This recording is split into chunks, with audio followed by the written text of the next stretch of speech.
Yo, everybody. Welcome to Off Panel, a weekly interview podcast about all things comics brought to you by Sketch.com. I'm your host, David Harper, and this week's guest is joining me for my Comic of the Year chat, where we'll be discussing one of my Comics of the Year at length, amongst other things. He's the cartoonist behind the graphic novel Frontier, which was first published in France in 2023, but arrived in English this year thanks to Magnetic Press. It's Guillaume Singelin. Thanks for coming on.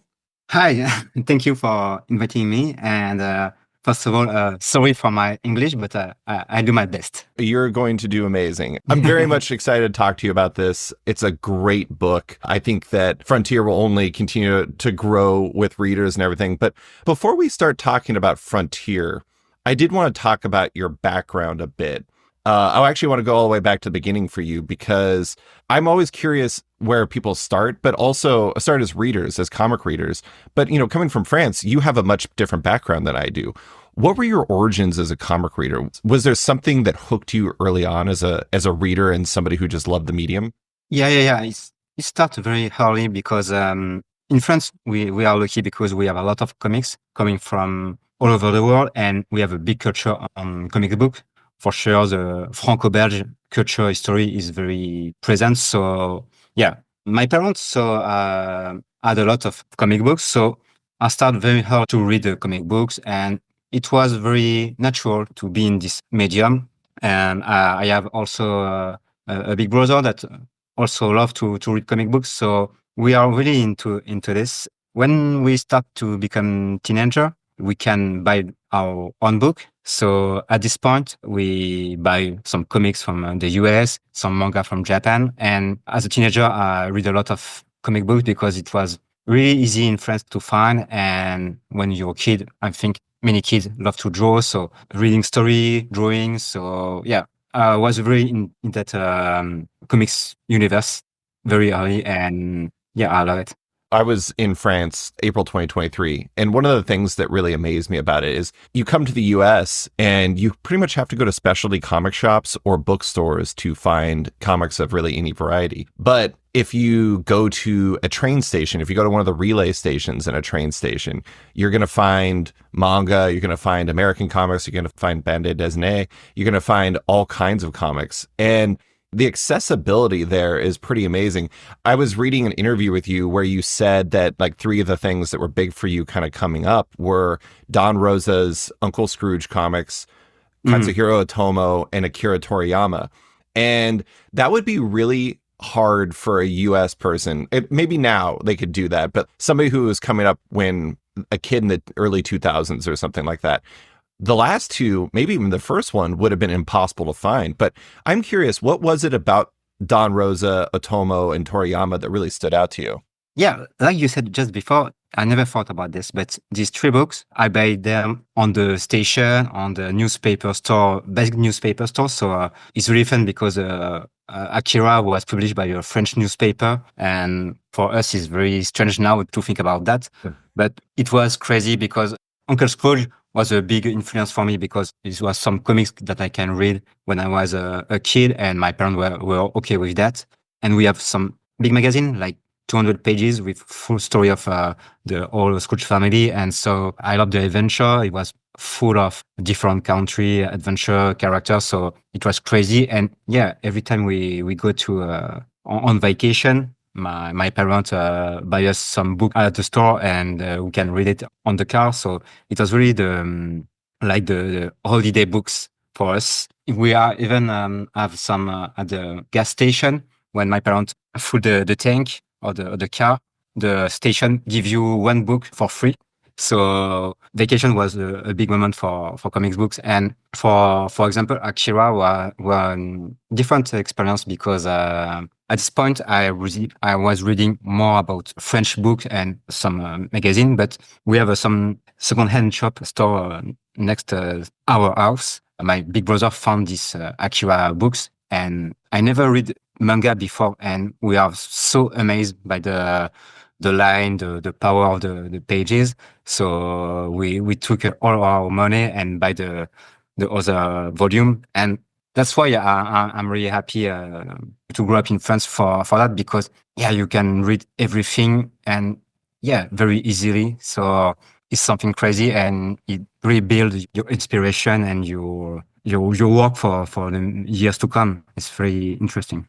Yeah, I think one of the things that really opened my eyes when I was there is I was in, I think it was Gare du Nord in Paris, and I think it was right after, it was a few months after Angoulême, but it was also the anniversary of Angoulême, and they had just basically giant displays celebrating artists, comic artists throughout the train station. And then we went down to Aix-en-Provence, and Aix-en-Provence had similar things there. And wherever we went in the country, there was like related to Angoulême celebrations of artists. Do you feel like culturally speaking that the celebration of art, but particularly comic art, was a good reinforcement for your own interest and passions in the medium?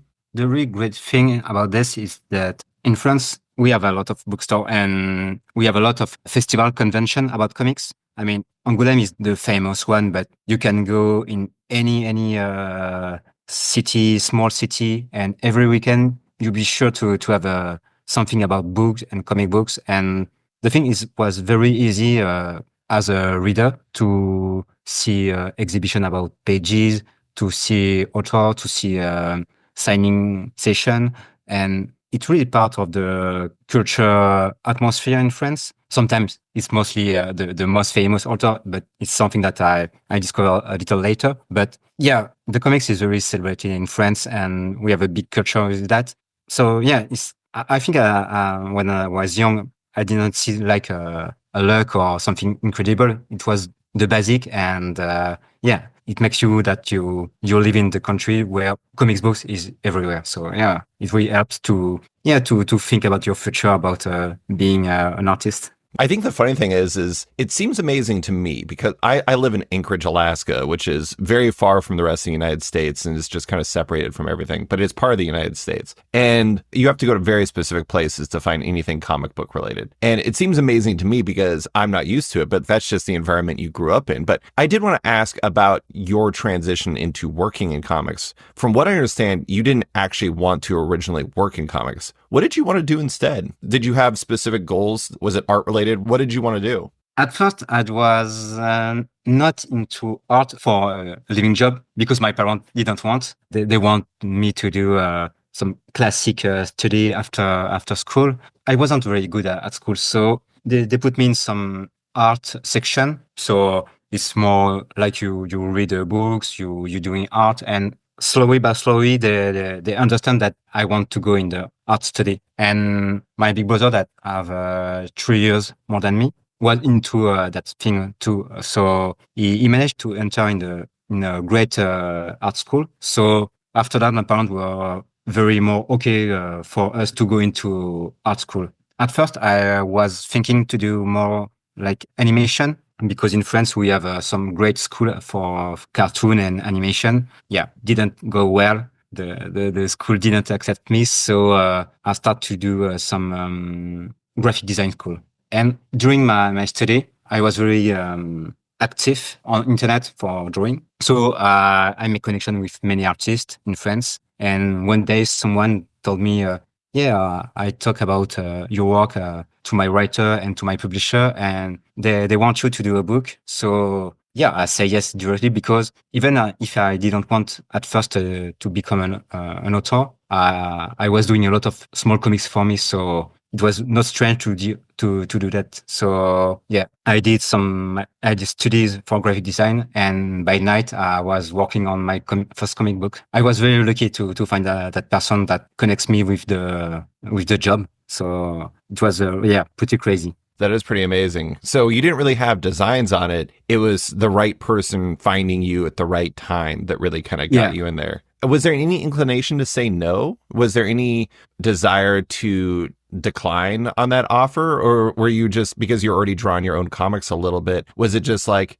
sure, I'll try this out? Yeah. I was 100% for it. What I did in school was not what I liked no more in art because it was graphic design and like making some ad for fake brand, and it was not my thing. And they gave me the opportunity to draw what I liked. I didn't have a lot of restriction. I could work my own way. So yeah, it was crazy. And for sure, it was also paid. So I was happy. And like for my parents, it was a good thing to do. To say to them, yeah, I can live with my work. Yeah, they were happy with that. So I was very into that. But I still tried to enter animation school after my first comics, and it never worked. At some point, I'm saying, yeah, maybe comics can be my living thing, my future. And more I do comics, more I like it. I think it was for the better that I didn't go to the animation school, because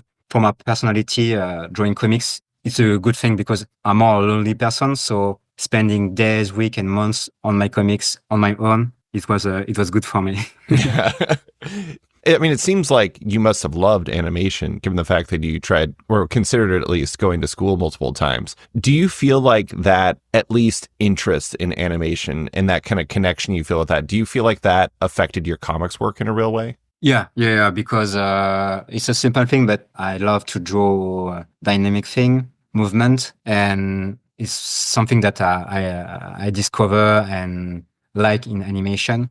I was a fan of Japanese animation that bring different story, different kind of story and narration. So it was a big influence for me. But now I'm not interested in working into that. But yeah, animation is a big influence for me, like comics, but like also reading books and watching documentary. Now I pick inspiration in everything. I try to. Yeah. I know you did design work on Citizen Sleeper, a video game Yeah. that earned a lot of acclaim. And when I was reading interviews with you, it seems like video games kind of impact you too. Like you specifically mentioned Akihiko Yoshida as an Yeah. influence on you on Frontier. And I just want to say, for listeners that don't know Akihiko Yoshida's work, one of the designer, actually, I think the chief designer on one of my favorite games ever, Nier Automata, but also did a lot of work for Square Enix for Final Fantasy games. And I think that's, I mean, it seems to like, at least for you, like the idea, a lot of times when it comes to comics in America, a lot of times people focus on comics as an influence on comics. But it seems like you kind of have a pretty healthy perspective where influence and impact on you as an artist can come from any medium at any time. It just has to be the right thing at the right time. Yeah. It's something that I push young artists to do, is to be interested in everything. And for sure, like you said, video game were a big influence for me, and just until now. And yeah, now I didn't read comics a lot, and I watch a lot of different things. And like I said before, that I didn't like a lot about the graphic design school. But during these 2 years, I learned a lot of about graphic design, and now I think that really helped me in comics because it teach you the composition, the balance. Like for Frontier, we ask a couple of great graphic designers to do the logo, and for me, it was important to have this kind of touch on the books. It's not only a comics; it's also a complete craft. So yeah, I love to work with good graphic designer on my book because they add something more, and yeah, you can learn from everything. And it was a very exciting comics because it's like you are alone. You are the chief of your ship. You draw your story, you draw your drawing, but yeah, you can also take advantage of your influence from many places. It's something that I like because when I start a new project, I spend months to read, to watch stuff that can help me to do the book. And this part of the job is very exciting because I learn a lot of stuff. So yeah, it's very exciting. I love that the graphic design background slash interest even shows up in your own name on the book, because I think you're the first person who I've ever seen, at least that I can remember in comics, that has your name as kind of like a graphic design logo on the cover and inside the cover. I've never seen that before. I think that's wonderful. Yeah, the guys that do the graphic design on the video game Wipeout. Oh, wow. Really? So yeah, I mean, and at first, when I started to work on Frontier, I know that Wipeout was a big influence for me for the graphic design, the shape, the color. I didn't play the game a lot, but the visually it very impacts me a lot. And so yeah, I used it for my books. And at the point we arrived to the cover and think about the title, the logo, my publisher in France told me, "Oh, I know the guy some guy that work on Wipeout. If you want, I can ask them. So they are a French couple and they were they were okay to do it. So yeah, it's a very nice thing. Are you talking about the Designers Republic? The couple is 123 clan, 123 clan, and they work not on the first Wipeout, but on some sequel. Okay. So no, it's not a graphic Republic designer, but they work on the game too. A lot of comic people I know are obsessed with the design of Wipeout. So this is kind of an amazing moment, just because there's a designer who works in comics, Tom Muller, and he is, I know for a fact, is like really into Designers Republic. So you just kind of blew my mind with that a little bit. But just a few more questions before we fully get into Frontier. I did want to ask, like, you previously, you kind of toggle back and forth between writing and drawing comics yourself, but also working with a writer. Before we started recording, you said that you're kind of taking a little bit of a break right now in December because you just finished a book that you were working on with a writer. Your first works were Doggy Bags in the Grocery and Loba Loca, to varying degrees with other things in there. Junkie, which you did at Piao, which you wrote and drew yourself. Do you have a preference between writing and drawing your own comics or just working as an illustrator? Or is it really like you like to do both to kind of see both sides of the game? Yeah, it started because before Grocery and Doggy Bags, I work on 2 comic books, and it was with a writer. And at this point, I wasn't thinking to write my story. I was okay to work with a writer because what I love the most is drawing. So yeah, I was at the moment, just the drawing is cool. And more and more books do as a artist, as the drawer. Sorry. Yeah, you talk a lot with the writer. You start to have your own idea, and sometimes working with a writer, you can't draw exactly what you want. So at some point, I start to write idea and say, yeah, maybe I could give a try. And the first book that I write is PTSD, that was published by First Second in the US. For me, it was very some kind of one-time opportunity.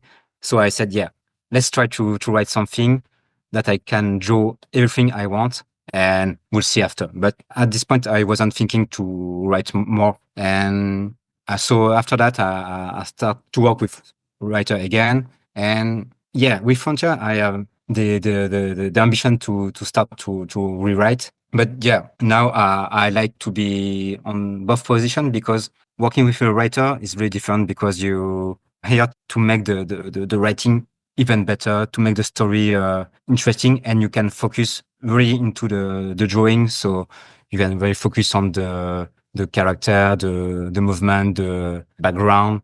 And working alone is, you are very free. Yeah, you can do everything you want. It's very exciting, but also you have a lot of pressure because everything depends on you. It's more chaotic because I'm not a good writer, so I haven't the good process of working. So that's why I think I will now try to do one project alone and then working with a writer, because I know that I took months or a year to write a story. So it's a good balance between the two now. Well, and I imagine that, I mean, we talked about how you're taking December off. I don't want to oversimplify it, but to some degree, it's probably good for your mind to have a job where you're just drawing and you get to focus on like that single task. And it kind of is, it's like a palate cleanser, and it makes it easier for your brain to move on to your next writing and drawing project afterwards, but not doing them back to back. So you're not just overwhelmed for years on end. Yeah, exactly that. When I was working on Frontier, I feel that pressure. And at the same time, I was working on the video game Citizen Sleeper. And working, it's a very small team for Citizen Sleeper. It's like me, the main writer and developer of the game. And it was working with a writer because he sent me description of the character, and my only job was just to draw his description to make him happy. And yeah, for the brain, it's very cool to have that kind of situation, because when you write a lot of story, your brain is always working. You think always about that, and it's exciting, but it's very exhausting too. So yeah. I did think it was funny. I don't know where it actually fell for you chronologically. You might have been done with Frontier at this point, but amidst all this, you also did work at DC, including work on DC versus Vampires All Out War, which really surprised me to some degree. And it's kind of, like I said earlier, it's like you have a lot of credits that kind of are all on top of each other. It's kind of amazing to think that in like the same short period, Citizen Sleeper, that DC book, or the two, or the I think it was Batman Urban Legends you also worked on. Those two different books came out. And then also you had Frontier come out the next year. I know that because of sequencing and for like release schedules and stuff, you weren't necessarily working on all of those at the same time, truly. But it kind of looks like that. And it makes it seem like you're an incredibly fast artist. I try, but yeah, it's basically at the same time on a period of maybe 2 or 3 years.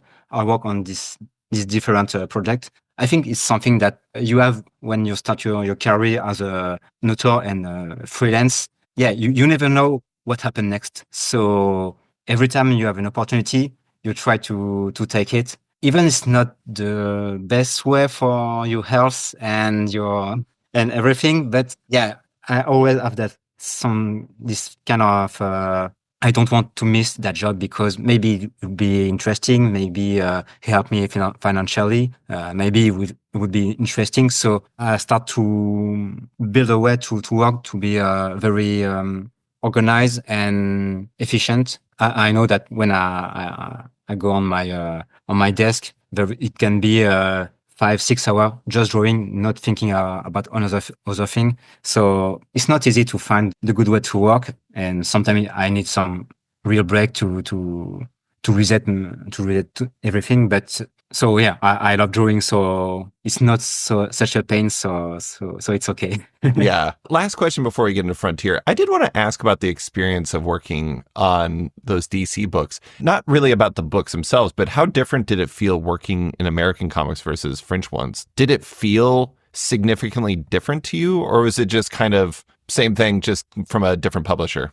Yeah, it's different because in France, we don't have that much that culture of license and character that goes between many artists and with many story. We don't have that, so I never experienced that kind of process of work. When I work with them, the publisher at this time was very nice person. It was very cool, but I feel that working on a superhero is very complicated because you can't really draw exactly what you want, depending on the violence or some kind of situation. You can't write exactly what you want. So from a little artist, because I think that the big artists in Marvel or DC have more freedom, but for me it's like you enter in the big machine, and everything has to work with the different run, the different author, and it's more like you part of a team that work on a bigger thing. Where in France we are more the culture of the author that made his own stuff, and it's really not the same thing. So it was an interesting experience. Yeah. But I didn't do more for the moment because I don't feel that it's my thing. Sure. It's very it's so different, and I'm a comic reader, but I don't know a lot about comics, so it's not easy to fit in in some license. It was interesting, but we'll see later. I mean, you like your freedom, and that is not necessarily a space for freedom. And now, a quick word from one of our sponsors. Things may be quieting down for the holidays, but not over on Zoop. There's still time to back Megaton Man from Don Simpson and Fantagraphics, The Awakening from Alex Segura, Michael Marizzi, and Dean Kotz, Thunder Guardian from Riley Brown and his son, as well as other live campaigns. More campaigns are coming soon to Zoop from Joe Quesada, Rodney Barnes, Exhibit, and Jonathan Wayshak, and more that are yet to be announced. Zoop would like to thank all the creators who have recently submitted projects and urge all creators to submit your project to Zoop. Click the Submit Your Project link at zoop.gg as they are providing services to even more creators than ever before. And now, back to the show. Frontier, your graphic novel that arrived in France last year and in America this year thanks to Magnetic Press.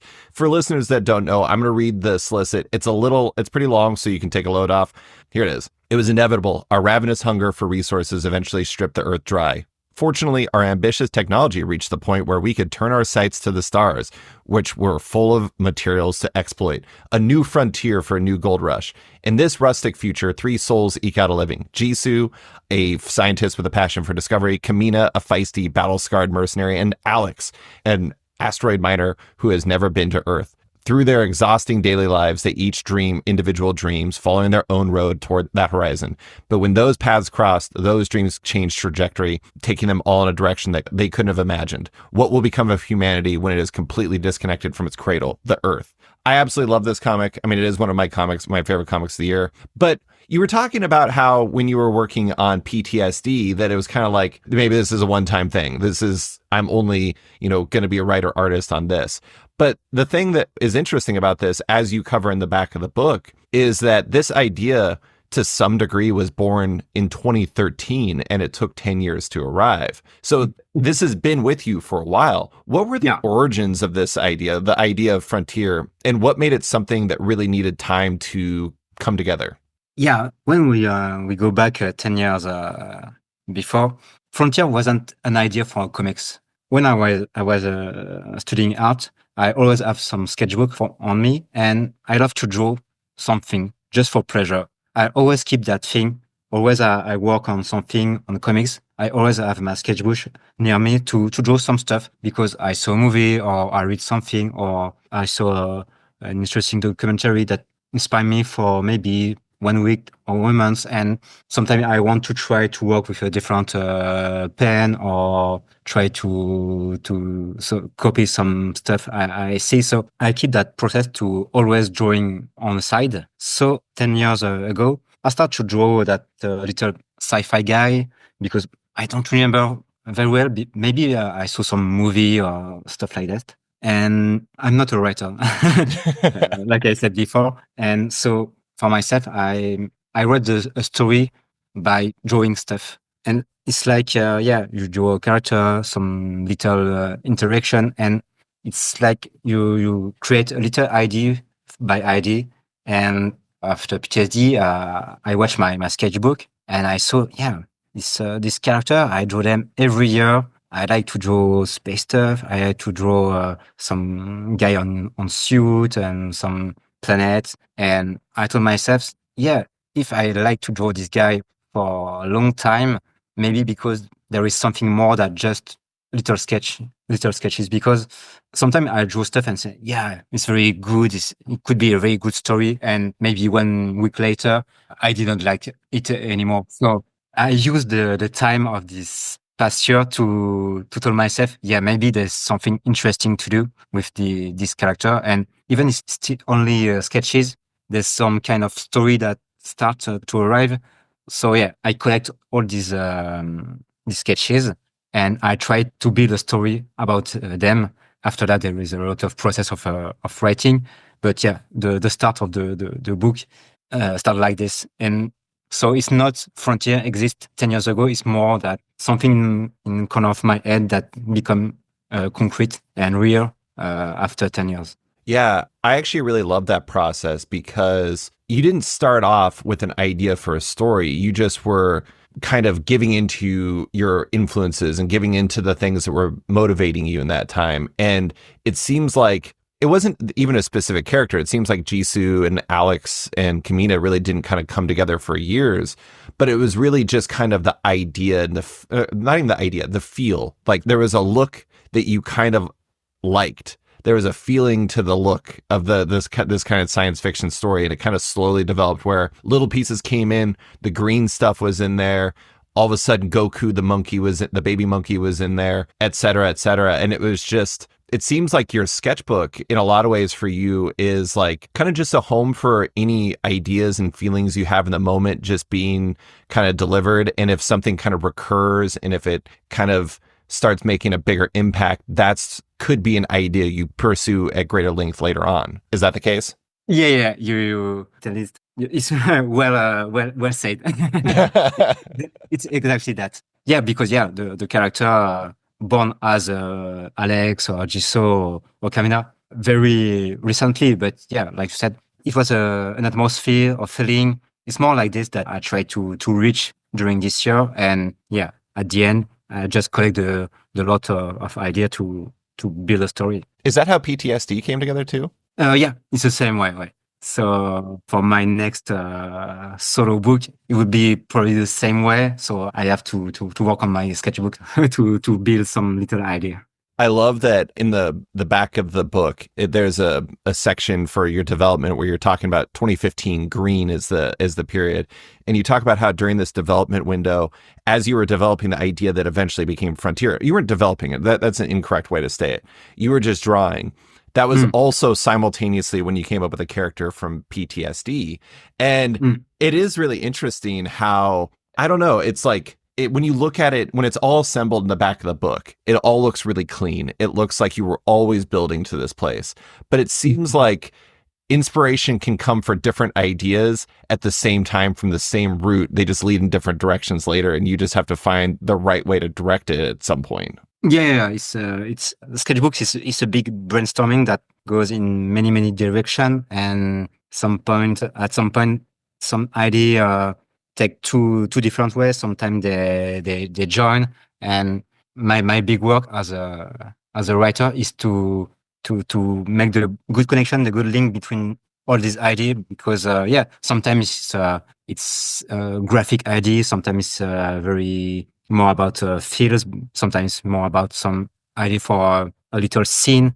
And yeah, it's important to me to find a good link, and also to be okay to put some stuff on the side, because sometimes I like some idea or some drawing, but when I try to connect everything, it could be some kind of Frankenstein monster. So I have to be okay to put some idea on the side, and maybe it will be back later. And so yeah, at the end, the story have to be efficient and not simple in the bad way, but readable. So I have to manage all these ideas. Do you know the American artist Daniel Warren Johnson at all? Yeah. I think he works pretty similarly. He has a whole bunch of sketchbooks. I think that like sometimes the idea for Do a Powerbomb or Murder Falcon or something like that, it doesn't start with like, I'm going to draw a comic that's about a heavy metal powered kaiju, falcon. That's not where it starts. He draws something that's cool that connects with him, and he's like, what could this be? And I don't know. I don't want to say that one idea is better than the other, but it does feel like a really healthy way to work, because it's like you're not chasing an idea, you're chasing a kind of feeling and a drawing. You're like, what could this be? But yeah, you had all these drawings. It seems like 2020 was when you actually got to kind of formally developing Frontier. Is that right? Yeah. What was the process from there like? Do you actually write a full script for yourself, or are you always thinking art first? At this point, I start to rewrite the story because I can't just drawing, because it would be too chaotic. So I start to work a classical way, so writing a script. But I let me a lot of freedom on the script, because I write a first version of the story and start to draw it. And each time I finish a chapter or a scene, I rewrite the story, because by writing the character, I understand better the character. For me, it's very important to draw the places, the character, to very feel what I want to tell. And I can't do everything only by text. It's very hard for me to write the good dialogue on the first time. I need to see the drawing to make the good dialogue. So it was very organic way to work for me. Maybe a little chaotic, but so I draw, I write, I draw, I write, and it gives me a little excitement to see the story change through the pages. Because if I write something very static, let's say like that, I won't have any surprise to work on the book. So yeah, I like to have a little freedom to change the scene after. For example, the end of the book wasn't that way at first, and I changed it maybe 2 or 3 months before the last deadline. So because I feel the character even better than before, and I know what I want to tell with them after. So yeah, I work that way. So there's a scene in the book. It's where Jisoo and Alex first meet. And Jisoo is, of course, smoking in an area she's not supposed to smoke in, as Alex says goodbye to some of his coworkers slash friends slash kind of found family. And the final page of that scene has 5 total words in it, I believe. It's mostly a silent page. Do you find that, like, so let's say you write the script, and you already kind of talked about this to some degree, but I'm just curious about the specificity of it. You write the script, you draw it, you letter it, you look at it again. Do you sometimes look at a scene like that and say, I can let the art speak more, I don't need as many words? Yeah, I think it's very important to let the art speaking by themselves. On the script, it's important to write the dialogue because it helps you to have a better vision of the scene. But when you have the drawing in front of your eyes, sometimes you feel that I show everything with the how the character is moving, the look in the eyes, and it would be too much to add a bubble at this time because I will set the same time 2 times, so it's not interesting. And it's something that I learned by working with writer. It's sometimes so they work with dialogue, and sometimes I give them the pages, and we think we can remove the dialogue because drawing is everything and it everything. So I'm a big fan of non-dialogue story because it's I think it's very powerful way to tell a story without word, without anything.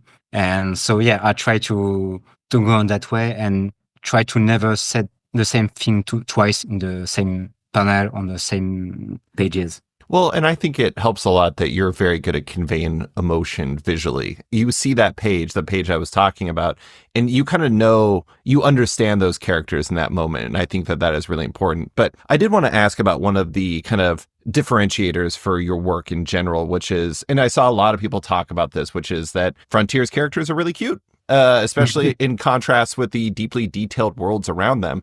And I saw in an interview you did a long time ago when you were working on The Grocery, where you talked about your own interest in working with cartoonish characters. What is the appeal of that for you? Like, what makes that the right decision, both for you, but also for Frontier in specific? The small character, it's like toys, it's like cartoon. I don't think I found at first the idea to mix this kind of art style with my story.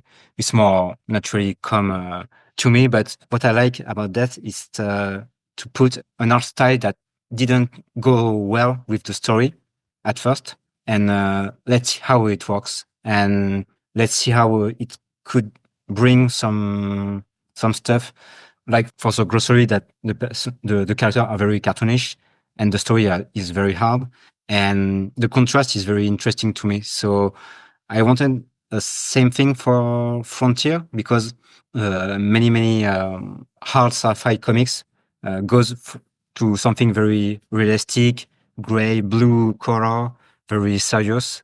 And I wanted something different. And so this little character for me brings something different, and they feel small in big ship, big planet, and the face of the character are not very detailed. It's just one mouth and 2 eyes, but the background are very dense and full of details. And I like this contrast. It's like it's like a toy. It's like a little doll's house, and I like this kind of mini world. So it comes from many things that I like.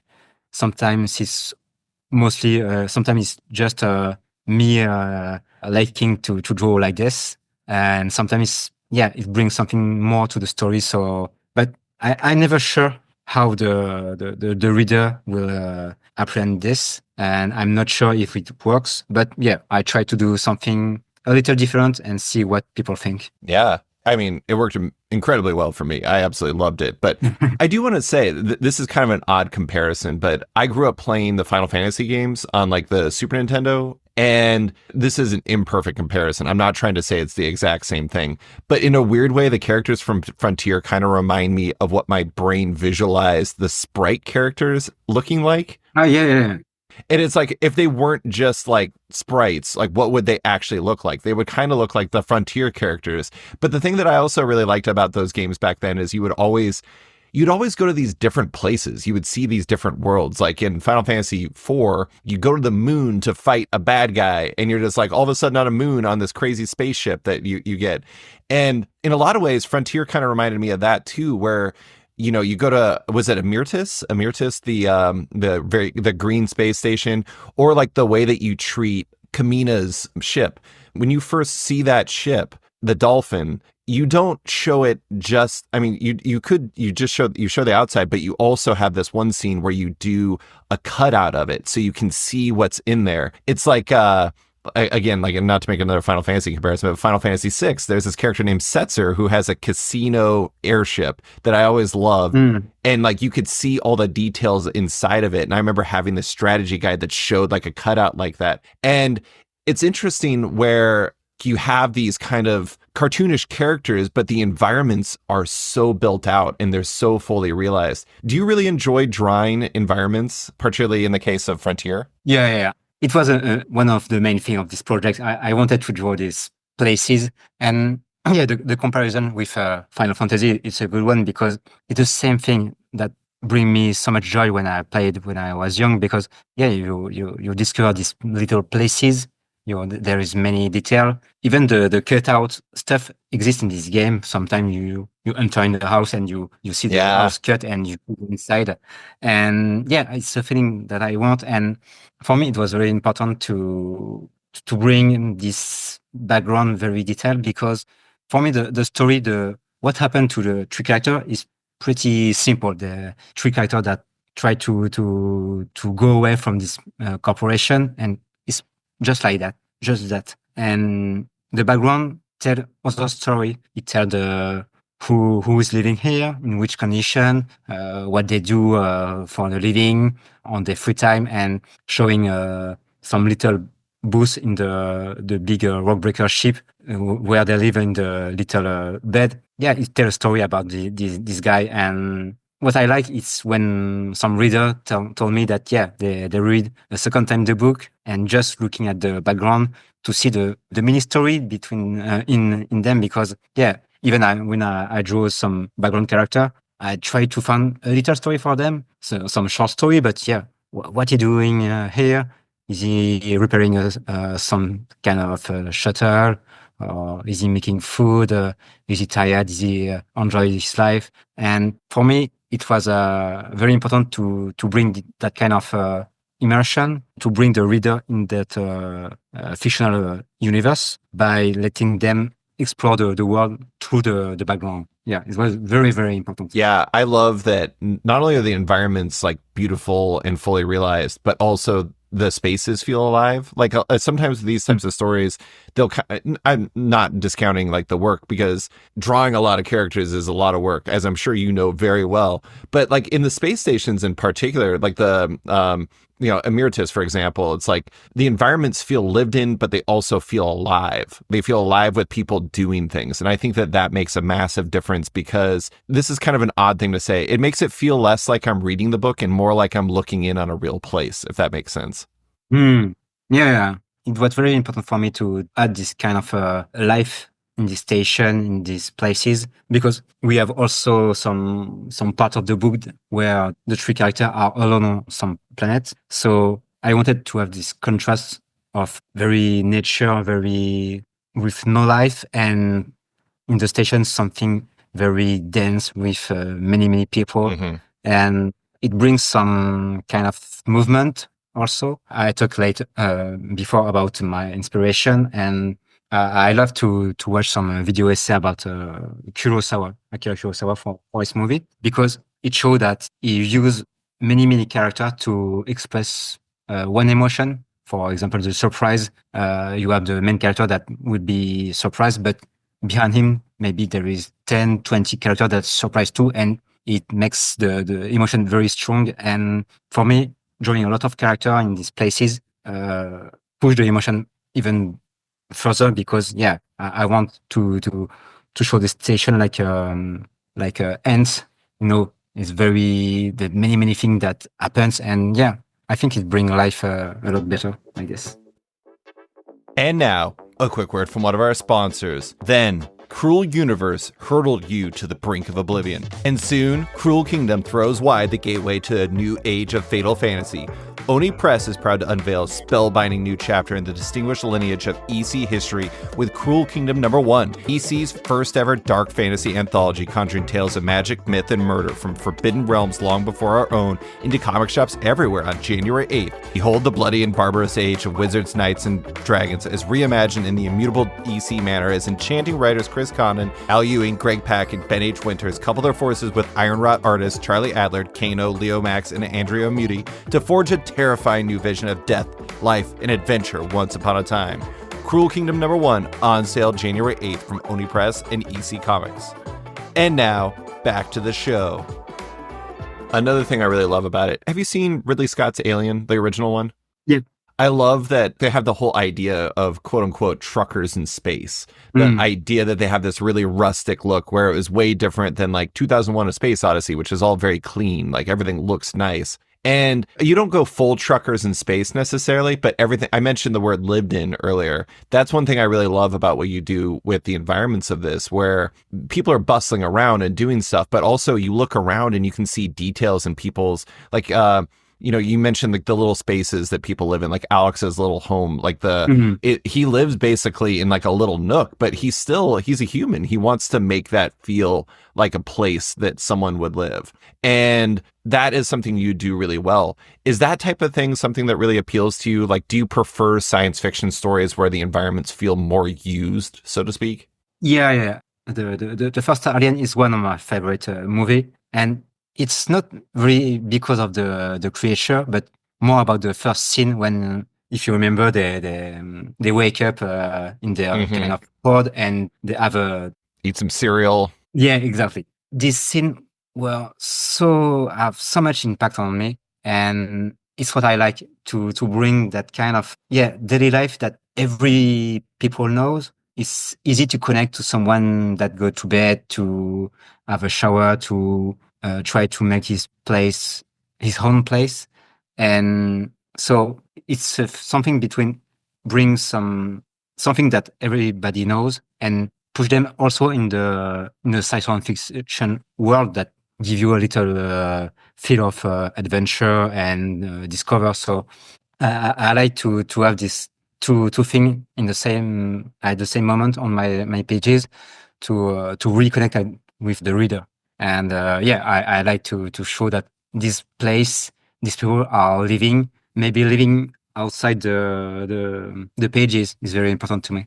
I don't want to discount the cast of the book because they're fantastic. Like Jisoo, Kamina, Alex, and even, I mean, I really have to emphasize, you draw one adorable baby monkey in Goku. It's fantastic. But I kind of feel like in some ways, even though like you look through your development art and it's all characters, but was there a big part of you that the development of the book was less about, I specifically want to tell this story, and it's more about like, what is the mechanic to take me through these locations and stuff like that? Was there a part of that where the locations and the environments fueled the development of the story at all? I really build the story on the different places that they will discover. And the story of Frontier is like maybe a tourist bus, you know. It's it's kind of an attraction to discover this world. And so I use the story of this character to see different places that work in different way, that have different kind of politics. And for me, it's a way to build a universe through the eyes of the character and not being too high also, because it wasn't a story with some kind of complicated and political story, but more like, you are with the character and you discover a world. It's very like this, what I imagine the story at first. I will say, you said it's not, well, I don't exactly know how to phrase it, but I mean, you talked about the political nature of it. I do think it's interesting thinking about somebody like Alex. Like Alex is someone you don't see in science fiction stories very often. Someone who was born on the space station and really knew nothing else, literally to the point where his physiology is changed by the experience of being raised in zero gravity. And I thought he was such an interesting character. I mean, even Goku. I mean, like Goku at one point, Alex talks about how he sees himself in Goku. And I think that pair is really interesting, both in the way that they showcase the kind of the nature of the story, but also as a reflection of one another. But, like I said, one thing that really stood out about this story was how much of the book was ultimately about how corporations work and humanity's impact on its environments. Do you feel like Alex and even Goku are kind of a reflection of how you see this world and how it kind of, I don't know, I don't want to make it you go down to a dark path or something like that, but how the world uses people up in some ways and its environment. Yeah, it was some important topic on the book because Alex for me is very like a tools or something that is used by the corporation, and even Jisoo that she works as a scientist, but she's mostly a tool for a corporation. It's something that I feel about the world right now, where the people are only just a part of a big thing that can we call capitalism. It was very important to me to talk about this, but it's not a big revelation. But it was important to me to talk about how today we can feel about the world we are living in. Frontier is not a lot about science fiction in the sense of I don't try to predict stuff in Frontier. I mostly try to tell about my vision of the present time and also bring a little joy by living in the different universe for the reader. But it's mostly about talking about our present day. I like how the different characters kind of push each other. Like Jisoo is like, she's kind of a certified hater. She's like, she does not like the system and she recognizes it and she exists in it, but she's always going to be adversarial about it. And Alex is always like, I'm just part of this. I'm doing the best I can, yada, yada, yada. And then they meet. And shortly thereafter, he's like, oh my God, I've never even seen what my world is like. And then Kamina affects them both in different ways as well. And even Goku is the one who really kind of fuels Alex's, event. I'm going to put it like that. I'm going to say event.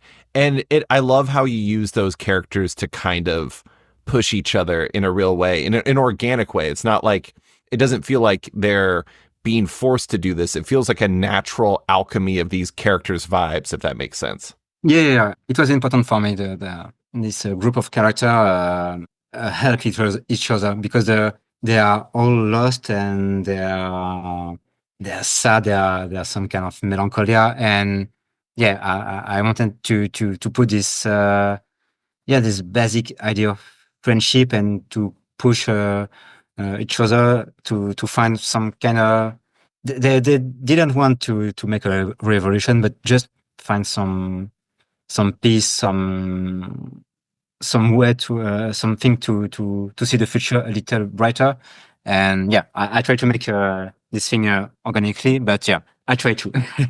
I don't like when I feel when I read a story that this scene is very important because it's a shift of the character. He learned something and he changed.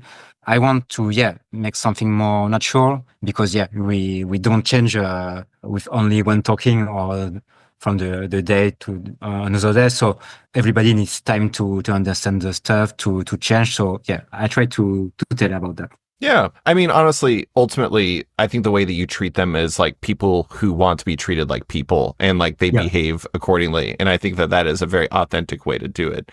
I really love it. But okay, to close, I wanted to talk about what's next for you. You put this massive book together. You've done some work at DC. You have some stuff you're putting together now. You've done work in video games, even animation. Was it Motherfuckers was the project?